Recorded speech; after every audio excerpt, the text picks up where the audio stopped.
Vamos então dar início à nossa conversa.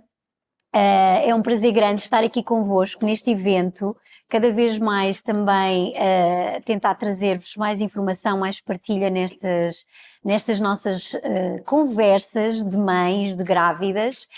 Estamos aqui hoje presente nos laboratórios da Sinolab, que é quem nos está a ceder este espaço e este coffee break maravilhoso, para falarmos aqui um bocadinho de como cuidar do vosso corpo e da vossa mente ao longo da gravidez e também no pós-parto. Claro que nós na gravidez estamos muito disponíveis para cuidar de nós e bem, mas depois no pós-parto, como já estávamos a falar aqui um bocadinho em off, temos aqui muitas tarefas por fazer, muitas hormonas e nós vamos falar disto e portanto é importante nós irmos reforçando já desde a gravidez este cuidado também convosco no pós-parto, que é um contínuo da gravidez, da pré-conceição até agora. Mas eu não estou sozinha, como vocês já perceberam, tenho aqui a nossa querida Filipa Jardim, psicóloga, bem-vinda Filipa. Obrigada. A Mafalda Rodrigues também, nutricionista, ambas mães e portanto vão dar aqui o seu contributo muito importante, além de profissionais. Bem-vindas. Obrigada. Obrigada por estarem aqui hoje.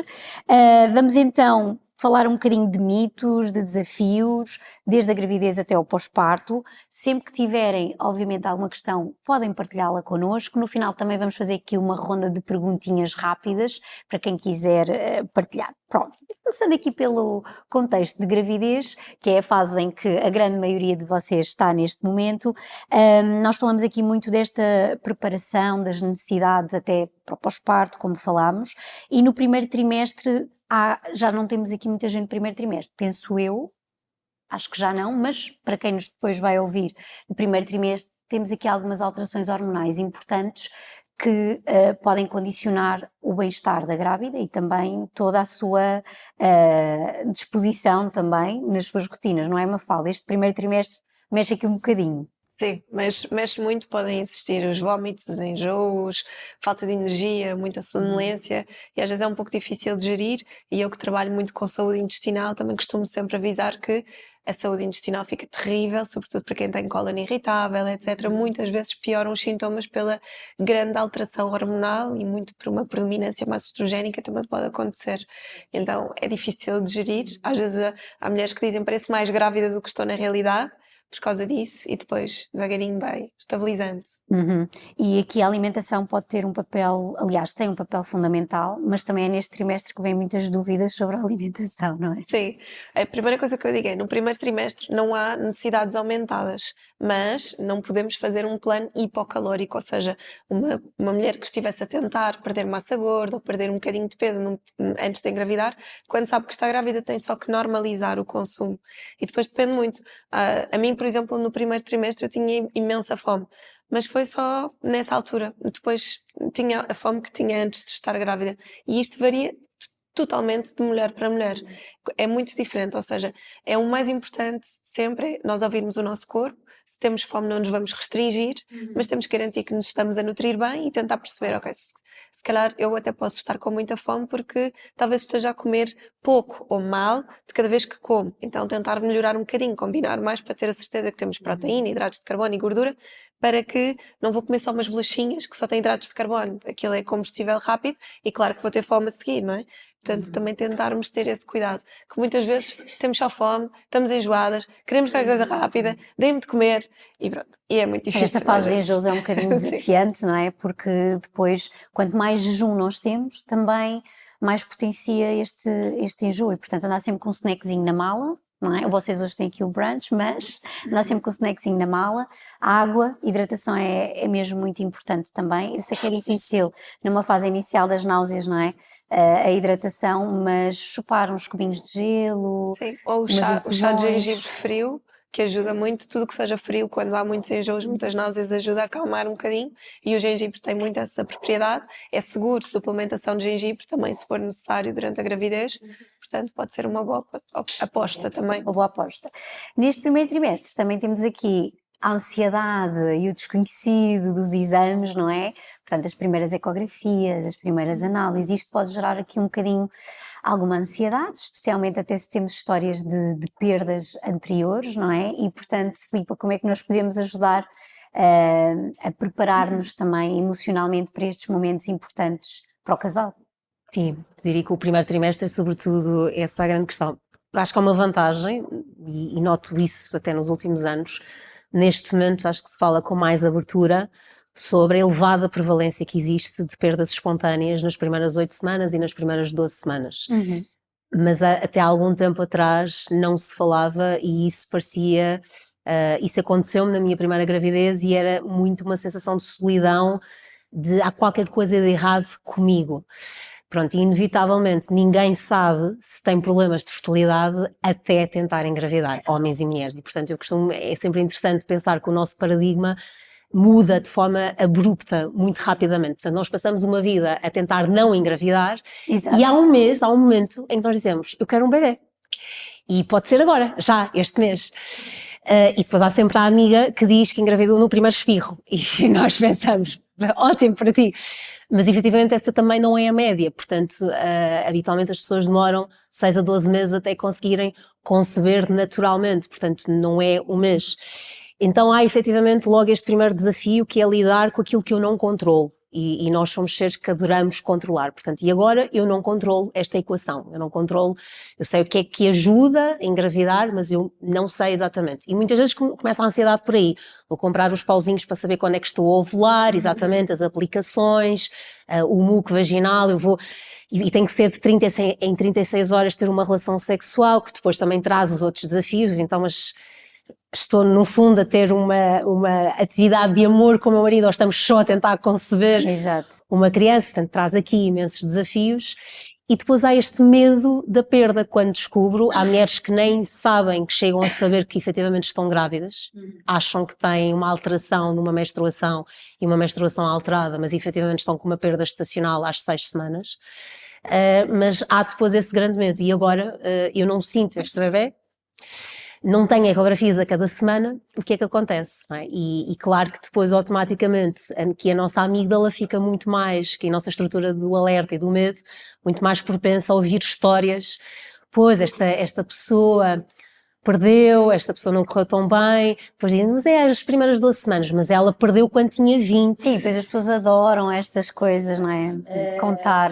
Sim, depois temos pessoas muito espontâneas a contar logo, depois temos pessoas muito mais cautelosas a querer esconder a todo o custo. Isso é logo por aí um primeiro tema no casal, que é encontrarem essa sintonia. Contamos ou não contamos aos avós, contamos ou não contamos aos melhores amigos, não contamos de todo. Aos irmãos aos também. irmãos, partilhamos uma ecografia de 10 semanas com uma criança que já existe ou não, ou esperamos.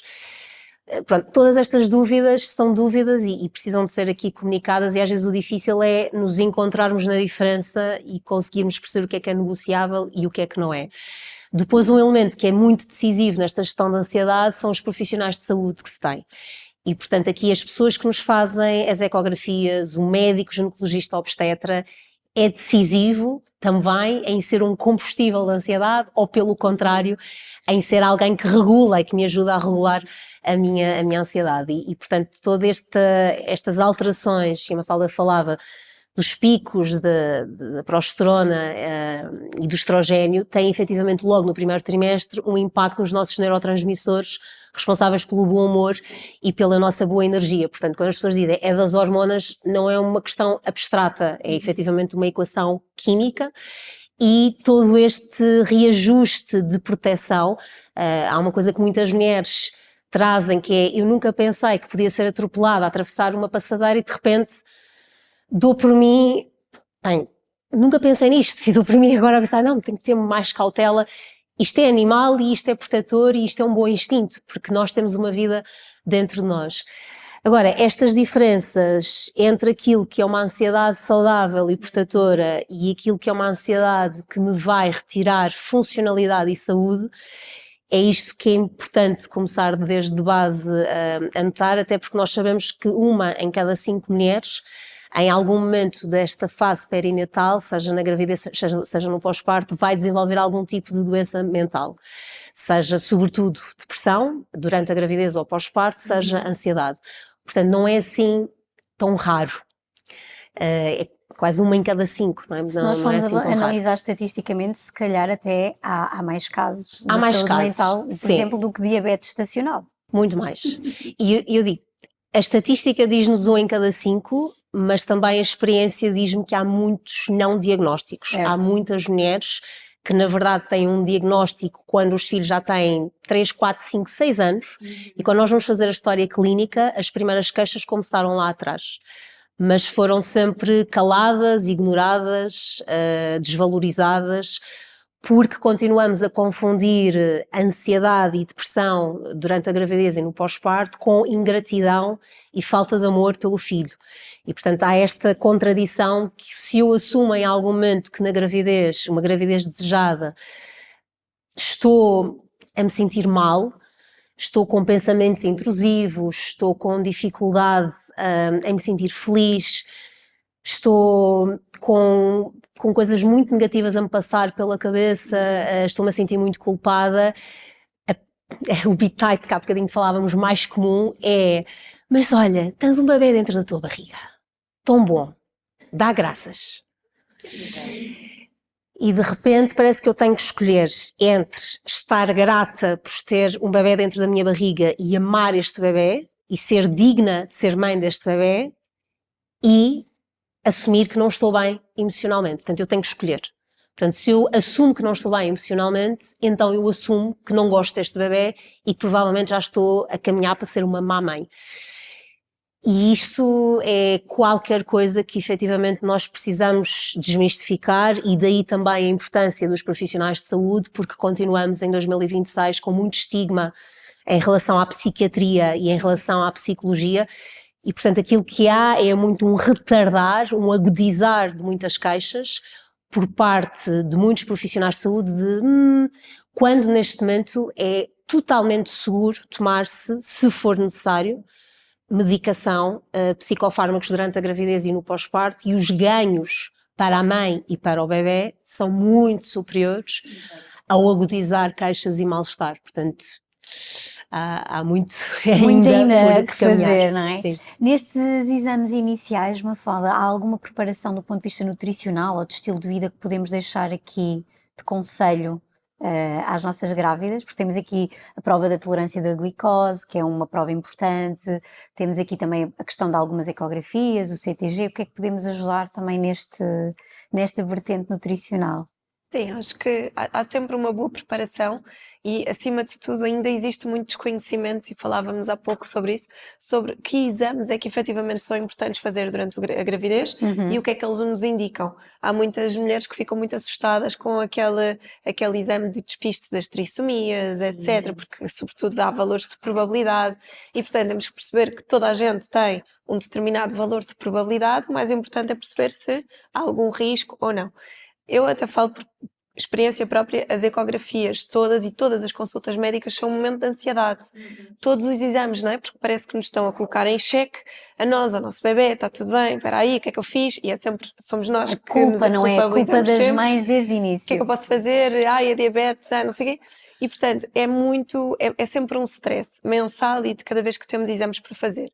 Aquilo que eu costumo sempre dizer, em termos de preparação, nós temos que pensar que o nosso bebê desde sempre é alimentado por um código genético, mas é alimentado por um estilo de vida.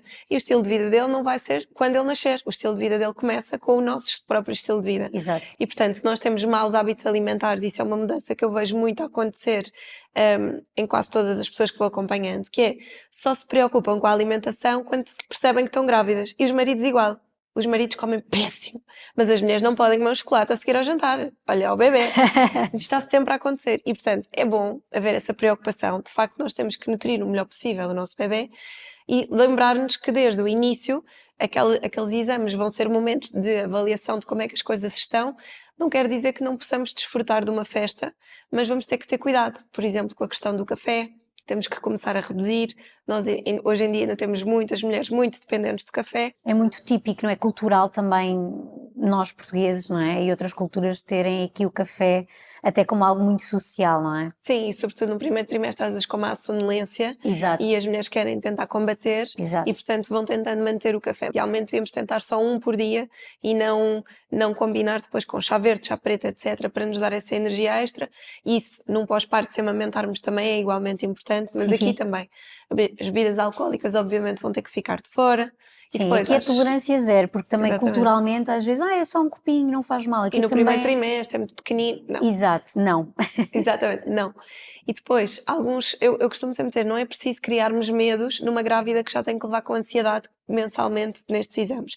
Então, na alimentação, hoje em dia, todos os produtos que nos chegam em termos de grandes superfícies ou mesmo que sejam mercados, eles estão pasteurizados. Portanto, não existe risco com um queijo fresco como existia há muito tempo. Um presunto é a mesma coisa, os alimentos estão pasteurizados, portanto, nós podemos comer um bocadinho de tudo, mas temos que ter cuidado com tudo o que está cru e que de alguma forma foi manipulado. Vemos isso com pokés, com sushi, portanto, lembrarmos que isso é muito importante. E aí eu também sou muito restritiva, digo sempre não, não é não, porque uma poké, por exemplo, vai-nos colocar sempre nas mãos de quem é que confecciona. Um sushi igual, mesmo que seja braseado ou que o peixe possa ser frito, por exemplo, nós estamos nas mãos de quem confecciona, porque são eles que têm que ter muitos cuidados de higiene com eles, com a roupa. Se de repente pegam no telemóvel para ver uma mensagem qualquer urgente e se esquecem de lavar as mãos, ou às vezes até têm as luvas postas, mas agarram no telefone, ou vão fumar, têm as fardas estão em contacto com a roupa. Portanto, tudo aquilo que nós nos esquecemos, que faz parte de um ritual de quem está a cozinhar e a confeccionar alimentos crus, é muito importante. E claro, com as saladas a mesma coisa. Portanto, às vezes queremos ir a um vitaminas porque está calor, etc. Apetece-nos imenso uma salada fresca, mas temos que ser cautelosos com isso, porque não sabemos. Do outro lado, estamos a pôr a nossa confiança total na outra pessoa e, portanto, O aí modo de sim, confecção também é importante, exatamente, não é preciso sermos extremamente alarmistas e preocupadas e estressadas, porque lá está, a pasteurização e os níveis de segurança alimentar hoje em dia são muito elevados, mas temos que ter cuidado com isto e também com as coisas dentro da nossa própria casa. Lá está, nós vivemos uma vida inteira com saúde, com alguns cuidados, que obviamente esses cuidados devem ser redobrados porque temos essa consciência, da mesma maneira que de repente eu dava por mim e pensava, põe um pé à frente do outro, cuidado, está ali um degrau, não caias. Nunca caí na rua e caí uma vez em casa, olhem, a impermeabilizar uns sofás, e aquilo não sei se alguma vez já fizeram isso, deitam um óleo horroroso, e o senhor lá tentou limpar aquilo e eu escorreguei e caí já gravidíssima, e depois aí sim entrei em pânico, mas estava tudo bem. Mas isto Os para bebés dizer- estão bem protegidinhos aí dentro, mas é sempre um fator de stress. Sim, mas eu caí mal, caí de costas e eu já tinha uma sim. gravidez de risco, portanto.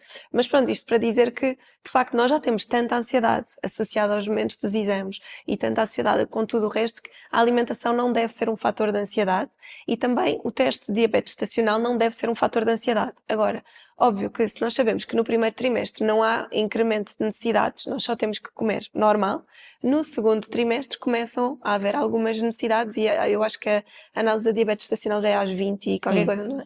Portanto, já é no segundo Já é no trimestre. segundo. E isto significa que nós já vamos ter um bocadinho mais de fome, já estamos a comer um bocadinho mais, depois depende sempre da fome de cada pessoa. E depois o pós-parto, na amamentação, mais pressão também nas mães que são diabéticas, porque os bebés também têm que ser avaliados, mais pressão também para nascerem mais cedo, porque podem ser bebés maiores, portanto nós sabemos que este diagnóstico vai impactar em tudo, inclusive no bebé no pós-parto, não é? Por isso é que eu acho que também estas guidelines estão a ser revistas nesse sentido, porque tem um impacto em tudo, não é? O que acontece na gravidez não fica na gravidez, não é? Vai-se ver tudo depois no vosso bebê e no vosso pós-parto e isto é importante também de gerirmos. Diz-me, Só Paula, queria desculpa. acrescentar uma coisa que eu acho que também, quando falamos de ansiedade, também impacta muito, que é, hoje em dia, há muita pressão sobre o aumento de peso naqueles padrões e há muitas mulheres que eu acompanho que dizem, eu não quero aumentar, não sei o quê. E de facto, nós temos que pensar que o aumento de peso vai acontecer. Ponto final.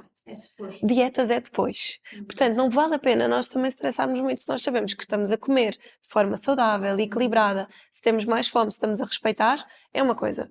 Nós vamos engordar todas. Pronto, o bebê pesa, os líquidos pesam, as pernas Sim, pesam, só se tudo já pesa. começarmos a gravidez com acima do peso é que podemos eventualmente manter, e algumas grávidas com os estilos de vida saudáveis até reduzem, mas já partem do início diferente, não é? Se estamos a falar de uma grávida que tem um peso adequado à estatura, vai aumentar, porque o bebê vai aumentar peso, vai haver líquido amniótico, vai haver o peso da placenta, vai haver reservas importantes que devem ser feitas depois também para a amamentação e, portanto... Retenção de líquidos, retenção tendência de genética. líquidos. Mas para a própria autoestima da mulher, eu acho que isso é muito importante, porque Muito. se a mulher sabe que está a ter cuidado, que faz exercício, que come bem, e vai ao médico e de repente diz, este peso, se calhar eu tenho que ter cuidado.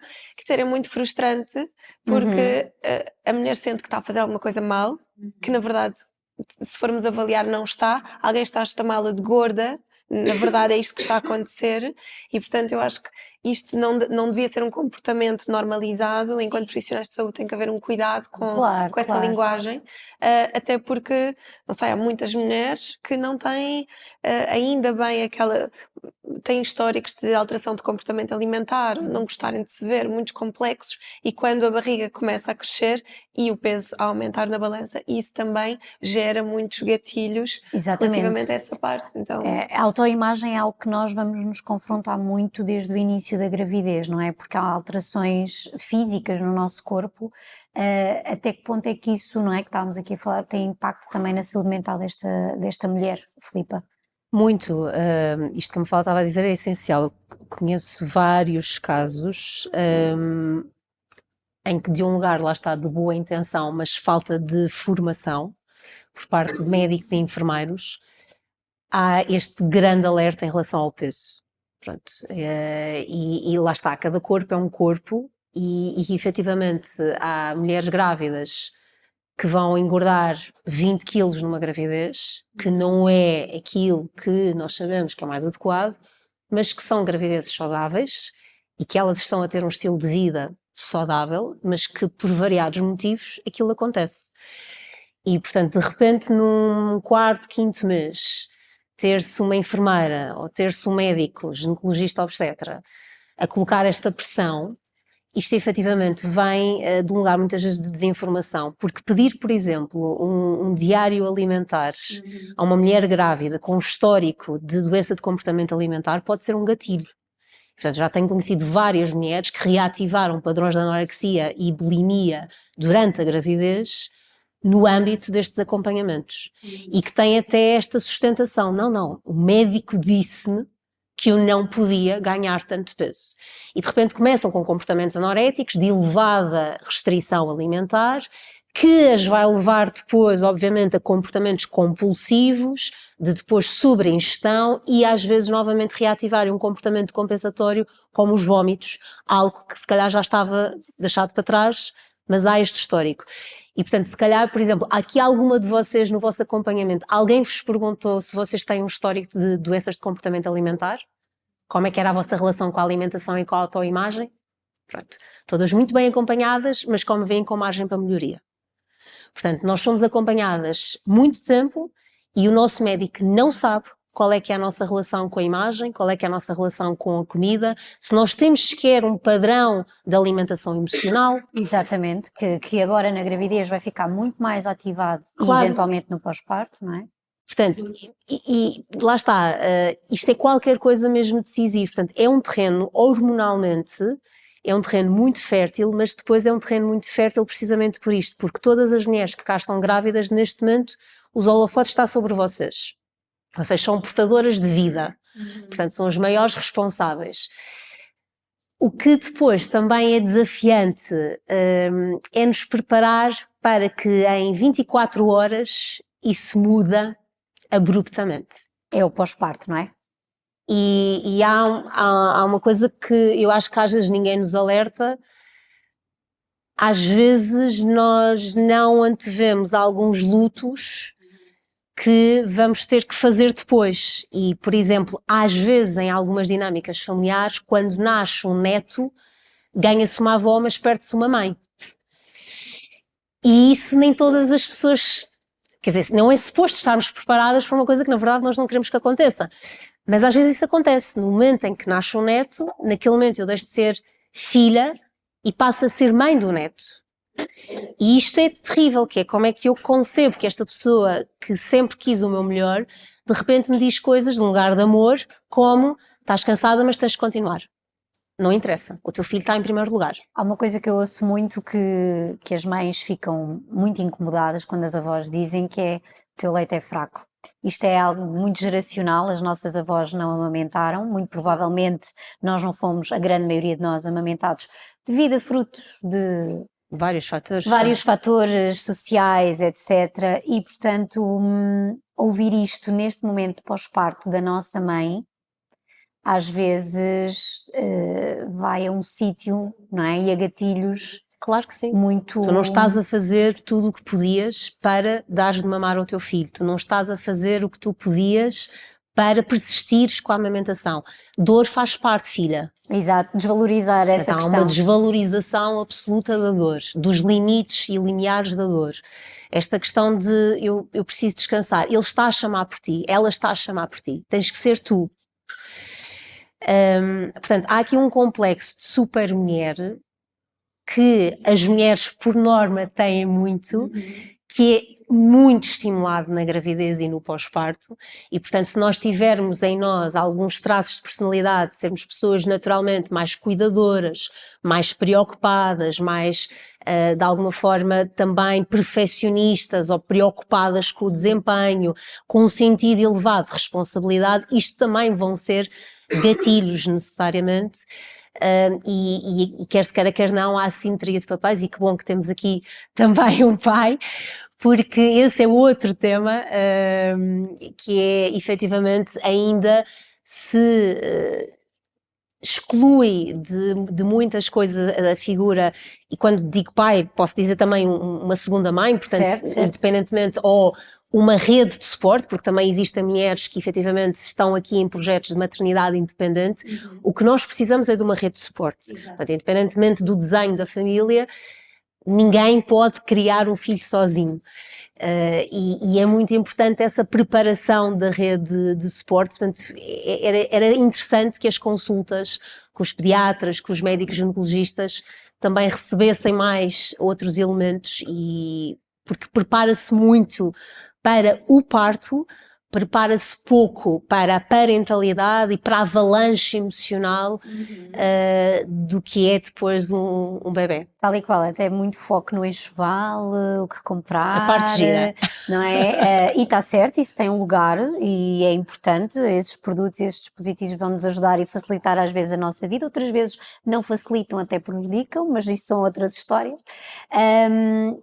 E preparamos-nos pouco para esta questão da parentalidade, não é? Como é que eu vou ser mãe? Até porque nós, depois, quando estamos neste período, nós também vamos ter um confronto de como foi a nossa infância, de como é a nossa relação com os nossos pais. Isto vem aqui, se não veio ainda nesta fase ao de cima, irá vir no pós-parto, não é, Filipa? Sim, há uma revolução identitária, não é? Portanto, nasce uma mãe, mas também nasce uma nova mulher, o casal também se altera, a nossa identidade, a nossa liberdade. Falávamos, lá está, sobre os projetos profissionais e sobre, eu acho que há bocadinho estavam a frisar isso, sem dúvida, que a questão do ruído é um grande fator a ter em consideração, porque há opiniões para tudo. E nós realmente, mulheres, continuamos em 2026 a sermos criticadas muito facilmente.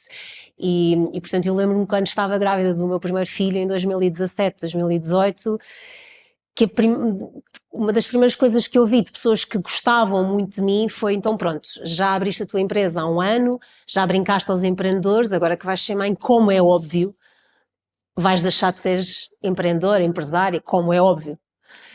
Como é óbvio. Portanto, lá está. É estranho. Se nós temos projetos profissionais, parece que não somos tão talhadas para a maternidade. Se vamos de baixa cedo e estamos bem com isso, parece que não somos talhadas para a carreira. Portanto, há aqui categorias muito estanques e portanto, eu diria que vale mesmo a pena trazer os os e os is e não tanto a exclusão, de partes e trazer muita flexibilidade de que não há uma única realidade que vá servir a todas as pessoas e quem tem mais do que um filho também percebe que não existem dois pós-partos iguais e não existem duas vivências de gravidez e de pós-maternidade igual. Portanto, essa flexibilidade acho que é uma coisa que nos falta hoje em dia. Precisamos de cultivar aqui espargatas mentais, que é para ouvirmos e refletirmos. Não é certo nem errado, é uma hipótese. E os nossos pensamentos também, é uma hipótese, é um pensamento que eu estou a ter, não é uma verdade absoluta. Eu, por acaso, considero que a nossa geração de mulheres atual acho que vai conseguir separar um bocadinho essas caixinhas, vai conseguir manter e ter prazer em ser profissional e em conseguir também cuidar da sua família. Eu acho que, na verdade, na nossa geração é que eu acho que vamos ver essa mudança acontecer, ainda não estamos a ver, mas eu acho que estamos a caminhar para lá, para tirar essa culpa das mulheres, ora porque são mães, ora porque não estão a trabalhar, ora, eu acho que temos ainda muito caminho para fazer, não é? E aqui os companheiros, companheiras também são importantes neste sentido. No que diz respeito ao pós-parto, já que estamos a avançar aqui muito para esta fase, Mafalda, tu achas que do ponto de vista nutricional os cuidados são cumpridos melhor e mais à risca na gravidez do que no pós-parto? Nem sempre. Acho que existe uma pressão muito grande e, sobretudo, se viermos deste histórico de comportamento alimentar, etc., uma pressão muito grande para voltarmos ao nosso próprio corpo e, portanto, mulheres sim. que tenham mais dificuldade em perder peso, etc., em recuperar, vão se sentindo com muita dificuldade em lidar com aquilo que fica, porque pensam, o meu bebê já saiu, a minha barriga ainda não foi ao sítio. É suposto eu, no dia a seguir, já estar igual ao que estava antes de estar grávida. E é isto que não é real. Não, eu vou-vos dizer uma coisa. Eu quando fiz eu tive uma primeira gravidez, foi cesariana. Não estava planeado, houve uma indução e depois houve ali uma complicação e teve que ser cesariana. Quando a minha médica acabou de cozer, disse-me assim: pronto, sai daqui com uma barriga impecável, não parece que não teve um filho. E eu pensei, espetáculo. Mas depois fiquei a pensar, este comentário não é muito bom. Fiquei mesmo, isto se calhar não cai bem. Porque eu, de repente, a minha realidade, era a primeira vez que estava a ter um filho, Claro. nunca me tinha preocupado muito com esse tema, mas a minha realidade era que saímos da maternidade impecáveis e olhei para uma mãe que estava a ir dar o banho ao bebê e de repente não vejo só a mãe e penso, se calhar ainda não teve o bebê. Não, e a seguir vem o pai com o bebê e a mãe estava gravidíssima e devia estar, obviamente, num pós-parto já há 2 ou 3 dias. E pensei, se calhar aquilo é que é normal. Não existem normais, não é? E eu trabalho muito com isso, não é? Portanto, eu fiquei a pensar, não existe uma realidade normal, cada corpo é um corpo. E, portanto, pessoas muito magras às vezes de repente ganham 20 ou 30 quilos numa gravidez a comerem perfeitamente normal, aquilo que sempre comeram e têm um pós-parto que demora mais do que pessoas que se calhar até lutaram contra o peso, mas o corpo recupera rapidamente num pós-parto. Portanto, isto é muito importante tirar essa pressão. Cada corpo vai recuperar ao seu ritmo. Não faz muito sentido haver uma restrição calórica num pós-parto. Certo. Porque, primeiro, se estivermos a dar de mamar, nós temos um aumento. Temos muita fome. Fome e sede. Não, fome isso também e não é sede. verdade. Eu não tinha fome.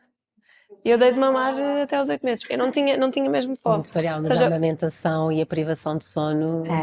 depende.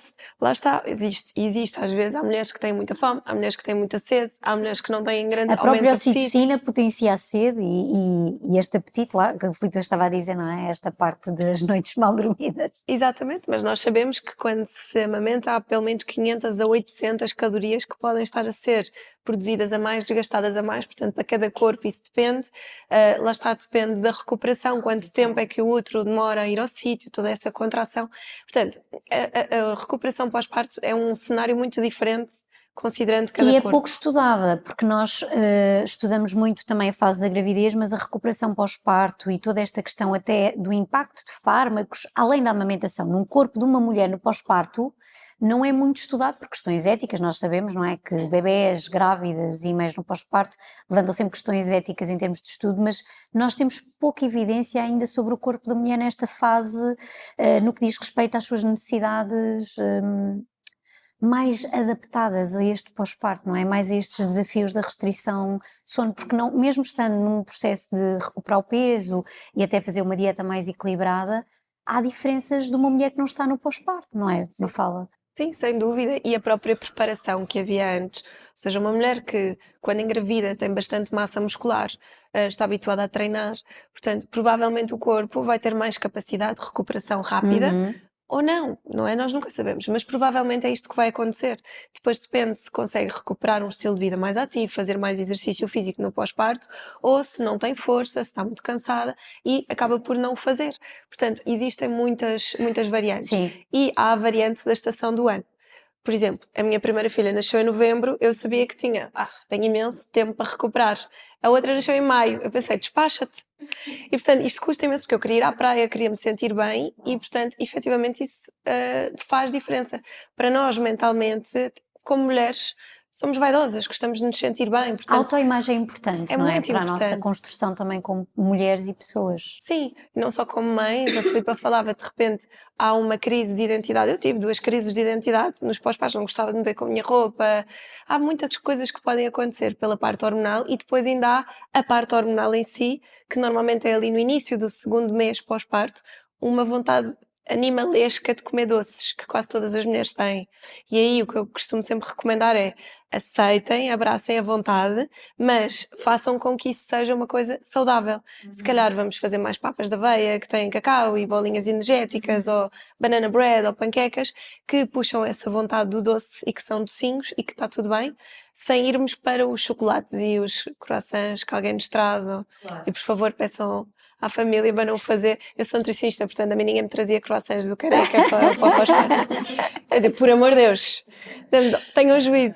Mas isso não me acontecia, mas de facto eu sei que isto é uma realidade, com muitas mulheres dizem, isto é uma luta, porque toda a gente vai lá Pois visitar o bebê e trazem. trazem coisas e depois aquilo sobra. E portanto, efetivamente nós temos que ter esse cuidado. Portanto, abraçar vai nos apetecer, vamos estar cansadas em privação de sono. Essa alteração hormonal gera de facto vontade de comer doces e isso pode ser uma coisa aceitável e manobrável. E que podemos gerir, não que é? podemos gerir. Desta forma. Do Sim. ponto de vista daqueles cuidados que se fala muito até da questão da toxoplasmose e outros, a partir do pós-parto nós já estamos mais à vontade. Claro, temos de ter cuidado na mesma, não convém apanharmos nenhuma micotoxina ou bichinhos na comida, porque cuidar de um bebê, fazer a vossa recuperação física depois de um parto, que há sempre uma recuperação a seguir. Nós achamos que saímos da maternidade, não é? E já estamos totalmente recuperadas. Hoje em dia, começa-se a perceber que a recuperação pós-parto não são só aquelas 4 a 6 semanas, é anos mais à frente que ela acontece e às vezes pelo meio ainda temos outra gravidez e ainda vamos recuperar outra vez noutro pós-parto. Portanto, esta recuperação vai sendo um contínuo e nós não temos uma data de final. Portanto, não chegamos às 4, 6 semanas e já está. Estamos aqui exatamente iguais. Para já nunca ficamos iguais, não é?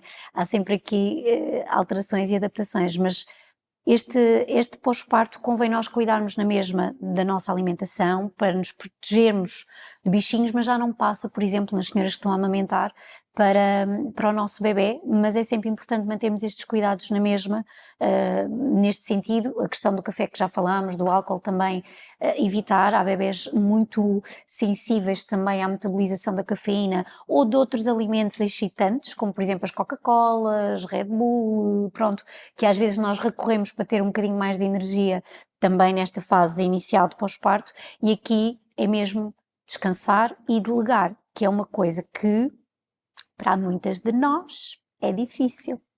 Delegar. Como é que nós podemos, Filipa, dar estratégias a quem está neste momento a viver gravidez ou no seu pós-parto para poder delegar e ter aqui um pós-parto um bocadinho mais emocionalmente menos atribulado? Sim, eu diria que se calhar a concepção de pós-parto precisa de colocar a mulher no centro e depois o bebé. E por isso, felizmente, isso aconteceu comigo, e conheço alguns bons profissionais, conheço vários pediatras que têm uma parte da consulta só sobre a mulher e sobre o casal. Só. Porquê? Porque se a mulher não está bem, enquanto pessoa, naturalmente que o desenvolvimento infantil vai ficar afetado. Há uma simbiose natural, Há uma simbiose total. Portanto, quando nós dizemos tratas de ti depois porque tens um bebê pequeno, é exatamente o contrário. É porque tenho um bebê pequeno que preciso de tomar conta de mim agora, para que ele possa crescer bem. Aquilo que o bebê não tem cognitivamente, tem emocionalmente. Portanto, os bebés são seres extraordinariamente inteligentes de um ponto de vista emocional, nós quando nascemos vimos equipados com as 6 emoções primárias, portanto, aquele bebé ali pequenino, o primeiro bebé que abre os olhinhos vem equipado para experienciar e emitir as 6 emoções primárias, a alegria, a tristeza, a zanga, o medo, o nojo e a surpresa, porque é adaptativa, estas 6 emoções são adaptativas à nossa sobrevivência, por isso é que quando vemos às vezes um bebé de dias a torcer o nariz a um biberão, ou a ficar muito agitado quando está coberto, é porque ele está-nos a comunicar necessidades muito importantes. E se calhar aquele leite, aquele biberão foi reaquecido e ainda bem que ele fez aquela cara porque não é para entrar. Portanto, nós vimos equipados com isto. Quando nós anulamos essa simbiose, nós já começamos mal. Portanto, olhar para nós não como um add-on do bebé, mas como efetivamente o centro deste bebé, muda tudo. E trazer efetivamente esta noção da sustentabilidade, não é? O pós-parto não é uma corrida de 100 metros. Portanto, o nosso cérebro demora sensivelmente 24 meses, 2 anos, a chegar a um ponto parecido onde estava antes de engravidar, mas há toda uma vida que acontece. E portanto, o pós-parto é depois tudo o que acontece depois de um bebé nascer. Portanto, eu acho que temos que trazer esta noção de sustentabilidade, não é o que é que me serve agora, que é só 1 mês, 2, 3, 4, 6... O que é que me serve? E portanto, nós nos educarmos e educarmos as pessoas à nossa volta é muito importante, com coisas simples como garantam que têm 3, 4 pessoas diferentes à vossa volta que sabem muito bem o que é que são alguns sinais potenciais de ansiedade ou depressão num pós-parto. Garantam que têm essa rede de suporte. Essas pessoas de confiança a quem vocês podem, passado o tempo que for, chegar, ter essa segurança e dizer, fala comigo, o que é que tu vês? Porque eu vejo, mas o que é que tu vês? Porque às vezes nós não temos essa literacia nas pessoas à nossa volta e como também temos o complexo de super-heroínas, às vezes efetivamente isto disfarça-se bem. E essa também é uma ideia importante, que é a depressão pós-parto não passa só por uma tristeza ininterrupta e por estarmos a chorar dia e noite. A depressão pós-parto pode-se manifestar por irritabilidade, por elevada culpabilização, por uma ansiedade extrema, por pensamentos negativos intrusivos, por um desligamento emocional do bebê. Há muitas configurações e não passa também por eu estar todo o dia na cama. Portanto, novamente, a questão do mal-estar psicológico é um espectro do ligeiro ao moderado ao grave. O que é importante é nós não nos deixarmos caminhar para o grave e, portanto, valorizarmos as primeiras queixas, porque aquilo que nós sabemos, existe o quadro muito popular Do baby blues. do baby blues. O baby blues são, efetivamente, alterações que surgem entre o 3º e 5º dia, habitualmente em cerca de 80% das mulheres, entre o 3º e 5º dia do pós-parto, e que terá uma duração, habitualmente, de 2 semanas, uma tristeza ligeira, um choro fácil, aquela labilidade emocional de eu estou muito feliz e de repente já estou a chorar e estou muito feliz e choro porque estou feliz e choro porque estou muito triste. E são 2, 3 semanas e isto tal como vai, tal como vai. Mais introspeção, Sim. não é? Mais foco no bebê, Sim. isto também tem a ver com esta alteração Uma coisa ligeira. hormonal da placenta. Agora, quando passam-se 4, 6 semanas, 8 semanas, 12 semanas, 16 semanas, e eu começo a ter pensamentos muito negativos vamos imaginar um cenário clássico. O bebê não amamenta, não é amamentado, não conseguiu, a mãe não quis, vários cenários. Que também, eu acho que, ou seja, toda a gente é pró-plano A, amamentação, mas não é o plano A que acontece sempre. Não. Pronto, e acho que é importante também trazermos esta flexibilidade, porque esta questão de, mas eu ganho muito em amamentar. Sim, no plano A, Claro que sim. mas pode haver vários cenários, por várias hipóteses, que eu não amamento, ou não amamento o tempo que eu tinha idealizado amamentar. Pronto, então vamos imaginar, nesse cenário, há muito essa culpabilização e de repente eu posso ter pensamentos intrusivos de este bebê não precisa de mim, este bebê tem uma ligação ao pai, à avó, ao tio, este bebê não precisa de mim para ser alimentado, ele até adormece melhor no colo do pai, o tio até tem mais jeito para mudar as fraldas, o que é que eu estou para aqui a fazer? Este bebê não precisa de mim. Este é um pensamento que é importante não ignorar. Se ele vem uma vez, vamos observá-lo com curiosidade. Se ele começa a fazer parte da minha rotina, eu preciso falar sobre isto com alguém. E se este alguém me diz qualquer coisa como, esquece, Filipe, tu és tão forte, eu preciso falar com outra pessoa. Porque este não é um pensamento para ignorar. E, novamente, não diz nada sobre a minha força. Claro. E aquilo que eu vejo é, curiosamente, é um bocadinho como a síndrome do impostor.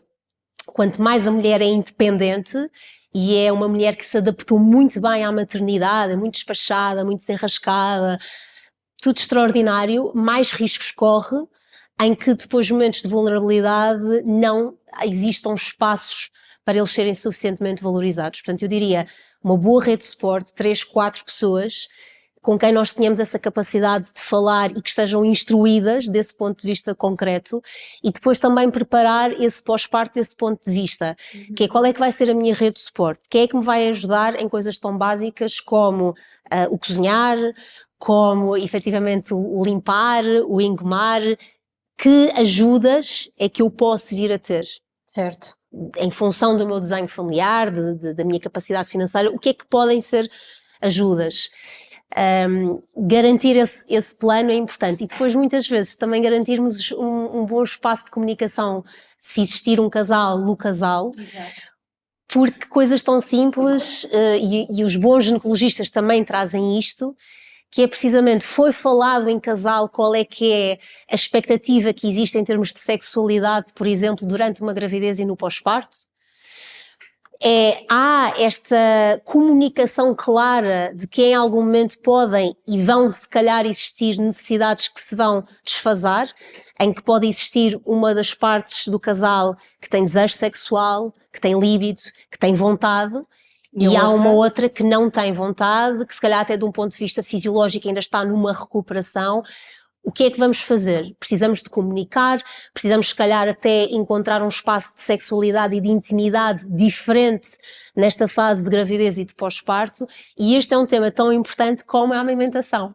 Mas parece que é aquele tema que isso fica para 10º lugar. Na verdade, até há muito esta questão, quando vão à consulta de revisão pós-parto, pronto, estão liberados, já podem voltar à vossa atividade, e não se explica isto, até porque a própria amamentação em termos hormonais pode baixar a libido da mulher. Inclusive também está estudado que companheiros ou companheiras que participem mais nos cuidados ao bebê também ajustam os seus níveis hormonais e, por consequência, também ajustam os seus níveis de líbido, e isto tem um impacto, não é? Só que parece que falamos aqui um bocadinho do pós-parto como agora tudo muda, vai ser diferente, cuidado com o pós-parto, não é?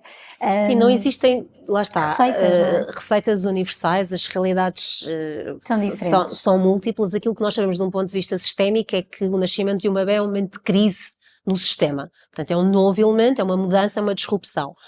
Como é que essa crise é gerida e acomodada? Isso também dependerá muito, lá está, da relação que já existe antes e, sobretudo, deste diálogo e deste apoio que vai existindo no pós. Porque, efetivamente, há muitos temas que surgem após o nascimento de um bebé que nunca tinham surgido antes do nascimento de um bebé. Novamente, o diálogo e o não ignorar esses pontos é fundamental, e, portanto, esta ideia de que existe o nós, portanto, existe neste caso o casal, independentemente da sua configuração, existe o nós alargado em termos de núcleo familiar com aquele bebé, ou com os bebés e com os filhos que já existem, e existe o eu e existes tu. Pronto, e portanto, estas configurações têm que ser conjugadas, e daí esta importância de eu ter nem que seja um pequenino me time, e eu costumo dizer, o autocuidado real no pós-parto não é spa e velas aromáticas, é um banho sem culpa, por exemplo, é lavar o cabelo suficiente sem culpa, ali 10 minutos sem culpa. Esse me time, o nosso tempo, o tempo com o bebê, o tempo quando já existe um outro filho, como é que vamos fazer isto? Também, lá está, acomodando as diferenças, porque há pessoas que efetivamente depois se revelam mães e pais muito diferentes, portanto mães muito apegadas. Há mães que dizem, o meu filho tem 3 anos e eu não consegui passar uma noite fora, e depois temos outra mãe a dizer, o quê? Ele tem 3 meses e já é a segunda vez que eu felizmente consigo me desligar e ir uma noite para fora. Não há certos nem errados absolutos. Aquilo que importa é precisamente irmos percebendo o que é saudável para cada uma das partes, para as partes individuais e para as partes conjugais e para as partes sistémicas. Certo. Mafalda, neste pós-parto falamos aqui um bocadinho desta questão da energia, não é? Destas noites um bocadinho mais desafiantes, especialmente no primeiro mês, porque as mamadas noturnas são importantes para a produção de leite e isto é normal, o bebé também vir aqui um bocadinho programado para estar mais acordado à noite do que durante o dia. Felizmente há aqui uma pausa durante o dia, mas esta gestão do nosso sono, da nossa energia, também pode ser aqui um bocadinho ajudada com a alimentação, certo? Sim, sim, sobretudo nos horários, porque há uma tendência muito grande de todo o cuidado com o bebé é prioritário e, portanto, o jantar dos pais vai se atrasando. E quanto mais tarde a mãe come, mais tarde vai ser difícil, mais difícil vai ser manter a qualidade do sono. Primeiro porque temos mais dificuldade em adormecer, depois temos mais tendência para despertar noturnos, todo o ciclo de entrada de sono profundo é mais difícil de cumprir, o que significa que é importante comermos bem, uma refeição equilibrada, mas não deixar para muito tarde. E também é desaconselhado comer durante a noite. Isto porque mesmo que estejamos a dar de mamar, é muito mais difícil conseguirmos controlar os nossos níveis de insulina se começarmos a adaptar o corpo a fazer esta ingestão. Se tentarmos fazer uma ingestão durante o dia, até mesmo para a saúde intestinal, gastrointestinal, como falávamos, é muito mais importante para evitar as disbioses que tantas vezes acontecem ali nos 4, 5 meses pós-parto. Super importante. Ok, muito bem. E podemos ter aqui uma ideia de snack, se à noite precisarmos mesmo, por favor, tenho que comer qualquer coisa que estou a precisar. Uma ideia assim de snack. Sim, uma coisa super simples, fruta e frutos secos é sempre uma boa combinação, ou termos um ovo cozido pronto a consumir, acho que é sempre uma boa combinação. Termos alguns hidratos de carbono, uma absorção rápida, mas maioritariamente à base de fibras, daí a fruta que seja interessante também, e sempre uma combinação com proteína ou com gordura que possa ajudar a estabilizar esses valores. Muito bem, obrigada à Filipa e à nossa Mafalda também por estarem aqui, foi muito rico. Eu acho que tínhamos aqui muito mais coisas de episódios para fazer aqui de talks, mas obrigada por vocês, por este bocadinho na vossa agenda corrida de empresárias e mães, e obrigada também a todas vocês. Corra tudo bem com vocês, com os vossos bebés, e nós estamos por aqui, e força, estejam à vontade.